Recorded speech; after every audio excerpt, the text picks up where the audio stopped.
তুমি কি কিছু শুনতে পেলে? আমি এটা আমার হৃদয়ে অনুভব করতে পারি। আমি নিজেকে ঝামেলায় জড়াতে চাই না। দেখো, এই বাক্যগুলো আমরা খুব সহজে ইংলিশ ট্রান্সলেট করবো, যেগুলো আমরা ডেইলি লাইফে ব্যবহার করে থাকি। দেখো, আর উপরের যে বাক্যটা, তুমি কি কিছু শুনতে পেলে, এই বাক্যটা আমরা দুভাবে ট্রান্সলেট করব।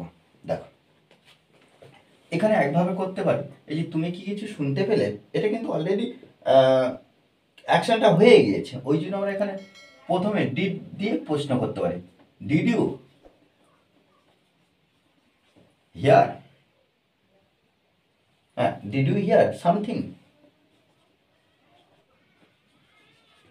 ওকে, তাহলে ডিড ইউ হিয়ার সামথিং, তুমি কি কিছু শুনতে পেলে, এটা আমরা লিখতে পারি। অথবা এখানে কি আমরা হ্যাভ, যেহেতু ইউ আছে ওই জন্য আমরা হ্যাভ দিয়ে ব্যবহার করতে পারি। কি বলতে পারি? Have you heard? Have you heard? Have you heard something? ঠিক আছে, দেখো এখানে দেখো, এই যে ডিড ব্যবহার করার জন্য এটা কিন্তু ভি2। এই যে ভি2 জন্য এখানে যে ভার্বটা ব্যবহার করেছি এটা কিন্তু ভি1-এ ব্যবহার করেছি।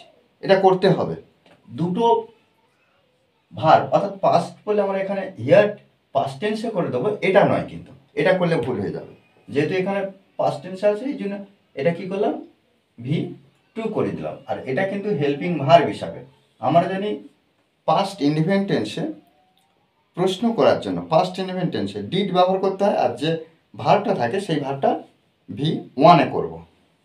আর এখানে দেখো হ্যাভ ইউ হিয়ার্ড সামথিং, আর এখানে দেখো যেহেতু হ্যাভ হ্যাজের মধ্যে যে কোনো একটা বসিয়েছি তাই এটা ভি3-তে ব্যবহার করেছি। আমি এটা আমার হৃদয়ে অনুভব করতে পারি। এই যে অনুভব করতে পারি, কে অনুভব করতে পারে? আমি আমি অনুভব করতে পারি এটা আমার হৃদয়ে। তাহলে এখানে আমি লিখতে পারি আই ক্যান ফিল ইট। আমি পারি অনুভব করতে এটা, তাহলে আমি আমি এটা অনুভব করতে পারি। কোথায়? আমার হৃদয়ে, ইন মাই হার্ট।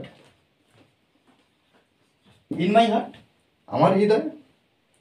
আমি নিজেকে ঝামেলা জড়াতে চাই না।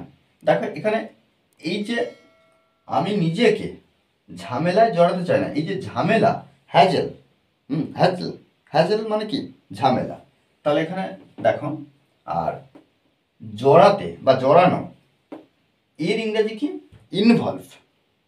ইনভলভ। বাক্যটা কিভাবে ট্রান্সলেট করব? আমি চাই না, এটা প্রেজেন্ট ইনডিফিনিট টেন্সে, তাহলে I don't want. I don't want, আমি চাই না জড়াতে। তাহলে ইনভলভ, টু ইনভলভ লিখবো, কেন? জড়াতে এটা একটা ভার্ব, তে যুক্ত আছে। তাহলে I don't want to involve. দেখো, জড়াতে তে যুক্ত ক্রিয়া, তাহলে I don't want to involve, আমি জড়াতে চাই না। নিজেকে, মাই সেলফ,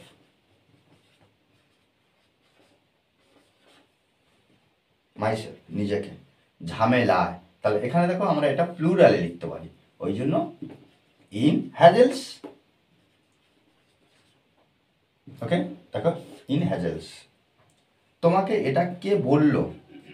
তাহলে এখানে দেখো কে, হু, কে বললো মানে বলেছিল পাস্ট টেন্সে, যেহেতু বললো হইতে হয়ে গেছে, তাহলে হু সেট দিস টু ইউ। দেখো তোমাকে, হু সেট দিস টু ইউ। আর একটু নিন, দেখো এই বাক্যকে আমরা দুভাবে করতে পারি, তাহলে আরেকটু নিন লিখতে পারি টেক, টেক সাম মোর, টেক সাম মোর।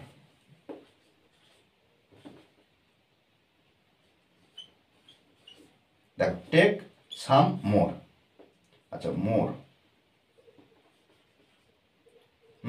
দেখো টেক সাম মোর, আরেকটু নিন, এর জন্য আরেকটা করতে পারি কি, have a little more, little more. Okay, দেখো এই বাক্যটা আমাদেরকে বুঝতে হবে যে আরেকটু নিন, আরেকটু, আরেকটু, সাম মানে কি, কিছু, মোর আরও, হ্যাঁ কিছু, আরও কিছু, আবার অথবা হ্যাভ আ লিটল মোর।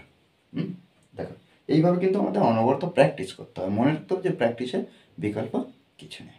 ওকে, আর এই ক্লাসটি যদি ভালো লাগে অবশ্যই লাইক কমেন্ট শেয়ার, আর যারা এখনও পর্যন্ত এই চ্যানেলটি সাবস্ক্রাইব করেননি তারা অবশ্যই চ্যানেলটি সাবস্ক্রাইব করে পাশে থাকবেন।